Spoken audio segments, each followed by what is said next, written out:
दोस्तों, यदि आप ये प्रयोग करेंगे, ना तो फिशर, ना फिस्टुला, ना पाइल्स, खूनी हो या बादी हो, ये आपको नहीं सताएंगी। पेट आपका साफ रहेगा, आप एनर्जेटिक रहेंगे और इन प्रयोगों के बाद आप निश्चित रूप से भविष्य में भी इस बीमारी से बिल्कुल भी नहीं परेशान होंगे। प्रणाम दोस्तों, आज हम आपको एक ऐसी बीमारी के बारे में बात करेंगे जो हमारे देश में लगभग हर परिवार में विद्यमान है, लेकिन संकोचवश शर्म के कारण हम किसी से शेयर नहीं करते और जब शेयर नहीं करते तो बीमारी धीरे धीरे धीरे बढ़ने लगती है। और एक स्थिति ऐसी आती है कि जब आदमी चलने से बैठने से मजबूर हो जाता है, बैठ करके बहुत ज्यादा पीड़ा अनुभव करता है, चलने में उसको बहुत दिक्कत आती है। उस बीमारी का नाम है बवासीर। बवासीर जिसको कहते हैं पाइल्स। यह दो प्रकार की होती है, एक खूनी और दूसरा बादी। जब हम बहुत ज्यादा अपना दिनचर्या अव्यवस्थित कर लें, बहुत ज्यादा जंक फूड का सेवन, मिर्च मसालों का सेवन, तले भुने पदार्थों का सेवन करना, बहुत फिजिकल एक्टिविटीज ना होना और कुछ अधारणीय वेग हैं जिनको हम रोकते हैं, जिसमें से एक है मल को रोकना। जब हम मल को रोकते हैं तो मल की गति हमारी खराब हो जाती है, आंतों के फंक्शन वीक पड़ जाते हैं। बहुत ज्यादा कॉन्स्टिपेशन होने के कारण या कई बार बहुत ज्यादा लूज मोशन होने के कारण एनस पर अतिरिक्त दबाव पड़ता है और जब हम जोर लगाते हैं तो एनस से जो वेन लीवर की ओर जाती है उसमें ऑब्स्ट्रक्शन आकर के वो फूल जाती है, जिसको कहते हैं मस्सा यानी कि पाइल्स। यह दो प्रकार की होती है, एक इंटरनल और दूसरा एक्सटर्नल। इंटरनल पाइल्स में जब मल विसर्जन होता है तब कई बार ये मस्से छिल जाते हैं, तो अक्सर उनके साथ मल के साथ खून आने लगता है, इसको कहते हैं ब्लीडिंग पाइल्स। और जब मस्से बाहर की ओर हो तो मल विसर्जन में सिर्फ दर्द होता है, खून नहीं निकल पाता, तो इसको कहते हैं बादी पाइल्स। इसका एक बहुत बड़ा कारण आज के समय में शरीर का मोटा होना, फिजिकल एक्टिविटीज ना होना, बहुत ज्यादा बैठे रहना। अक्सर आपने देखा होगा कि लोग बहुत ज्यादा लैपटॉप कंप्यूटर पर काम करते रहते हैं, भूख लगने पर चाय समोसा या जंक फूड का सेवन करते हैं और हमारे भोजन में पोषक तत्वों की कमी होने लगती है, जिसके कारण हमारी आंतों के फंक्शन डिस्टर्ब हो जाते हैं और जब एनस पर जोर पड़ता है तो मस्से बाहर की ओर आने लगते हैं और बहुत ज्यादा असहनीय पीड़ा होने लगती है, जिसके कारण हम सिर्फ और सिर्फ हम चेहरे से तो बता पाते हैं कि हमको कुछ पीड़ा है, लेकिन दूसरे को बता नहीं पाते। इस बीमारी का मुख्य कारण है कब्ज और आयुर्वेद में कहा भी गया है सर्वे रोग मलाशरा, सब बीमारियों की जड़ कब्ज है। और जब कब्ज बढ़ती है तो अक्सर यह बीमारी तेजी से क्लिक करती है। हर घर में आप देखेंगे कोई ना कोई सदस्य इस बीमारी से जरूर पीड़ित है। मेरे पास जो लोग आते हैं मैं अक्सर उनको कहता हूं कि आप कृपया बैठे, तो बैठने तक में अपने आप को असमर्थ महसूस करते हैं। आज हम आपको इसके कुछ ऐसे चमत्कारिक उपाय बताएंगे जिसके सेवन से या प्रयोग से आप इस बीमारी से बच सकते हैं। एक सूरणकंद, जिसको जिमीकंद भी कहते हैं, आपने बाजार में देखा होगा, सब्जी वाले के यहाँ मिलता है, काफी बड़ा पेठे के आकार की सब्जी होती है। इसके सेवन से कभी भी बवासीर नहीं होती, लेकिन कई बार हम बनाने में इसको असावधानी बरत लेते हैं, तब हमारा मुंह कट जाता है।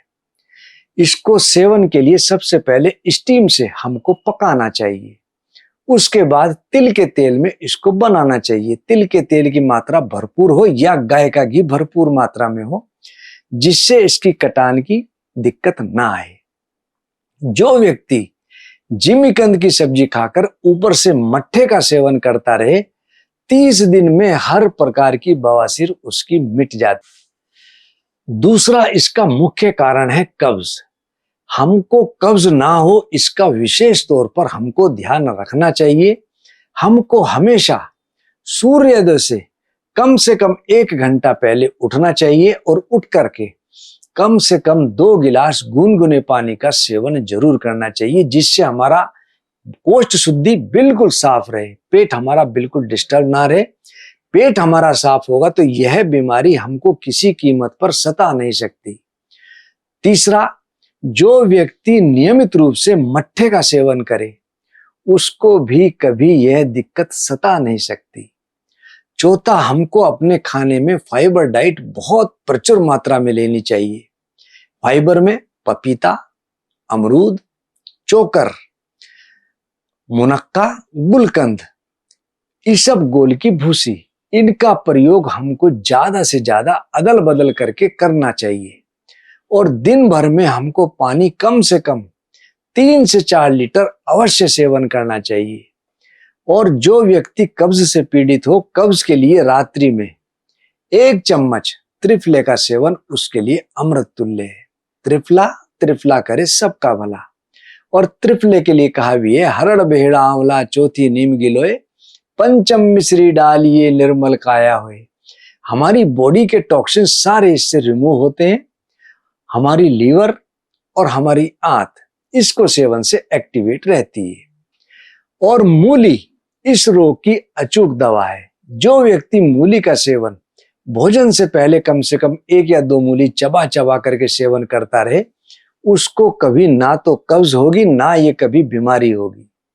और मूली के लिए एक बात कही भी है, मूली रस में डालकर नित्य जलेबी खाए, 7 दिवस सेवन करे बवासीर मिट जाए। मूली के लिए यहां तक कहा गया है कि जो व्यक्ति जलेबी को बखर की जगह मूली के रस में भिगो के 7 दिन तक सेवन कर ले तो उसको हर प्रकार की बवासीर मिट जाती है। दोस्तों, आज मैं आपको कुछ प्रयोग ऐसे बताऊंगा जिनको यदि आप कर लें तो जिंदगी में कभी आपको कैसी भी बवासीर क्यों ना हो, निश्चित रूप से आपको लाभ मिलेगा।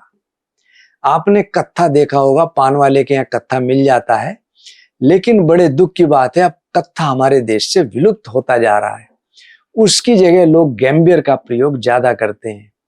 प्योर कत्था यदि आपको मिल जाए तो रात को आप 2 केले ले लें, उनको काट करके कत्था पीस करके उसमें लगा करके चांदनी रात में उसको रख दें प्लेट में ढक करके, और प्रातःकाल इस केले को हम चबा चबा कर खा लें। आपको निश्चित रूप से 1 महीने के अंदर हर प्रकार की बवासीर से मुक्ति मिल जाएगी।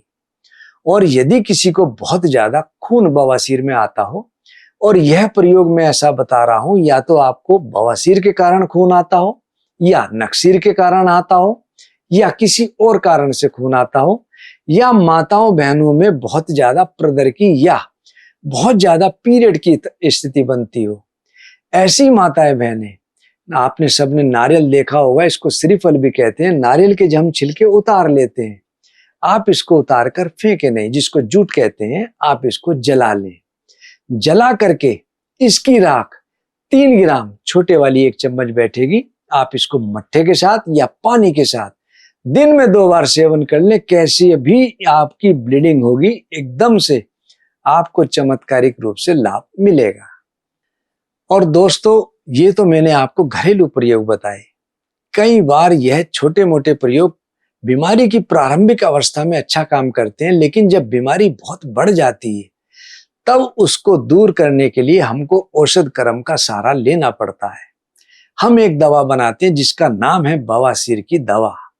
ढाका, ढिकोली, मुनक्का, कुकरुंदा, एलवा, रसोत और नीम मगज यानी कि नीम की गिरी, इनके द्वारा निर्मित ये बवासीर की दवा हर प्रकार के बवासीर में लाभ देती है। और ये दवा इतनी अच्छी है, बवासीर हो या फिशर हो या फिस्टुला हो, तीनों प्रकार की बीमारियों से हमको निजात मिलाती है।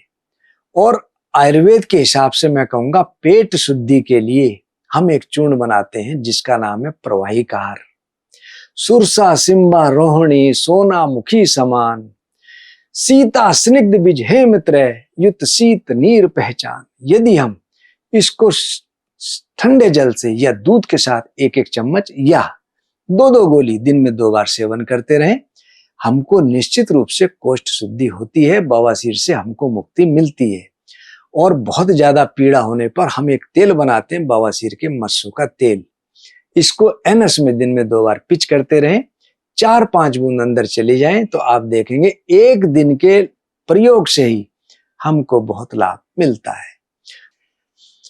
दोस्तों, यदि आप ये प्रयोग करेंगे, ना तो फिशर, ना फिस्टुला, ना पाइल्स, खूनी हो या बादी हो, ये आपको नहीं सताएंगी, पेट आपका साफ रहेगा, आप एनर्जेटिक रहेंगे और इन प्रयोगों के बाद आप निश्चित रूप से भविष्य में भी इस बीमारी से बिल्कुल भी नहीं परेशान होंगे। दोस्तों, हम आपको नित नई जानकारियां देते रहते हैं और मैं आपसे रिक्वेस्ट करूंगा, आप नई जानकारियां लेना चाहते हैं हमारा उत्साहवर्धन करने के लिए, हमारा YouTube चैनल आदर्श आयुर्वेदिक उसको जरूर सब्सक्राइब करें और दूसरे social media Facebook page, Instagram, Twitter और लिंक्डइन जिसका नाम है आदर्श आयुर्वेदिक फार्मेसी, आप उनको भी जरूर फॉलो करें और करवाएं। धन्यवाद। प्रणाम।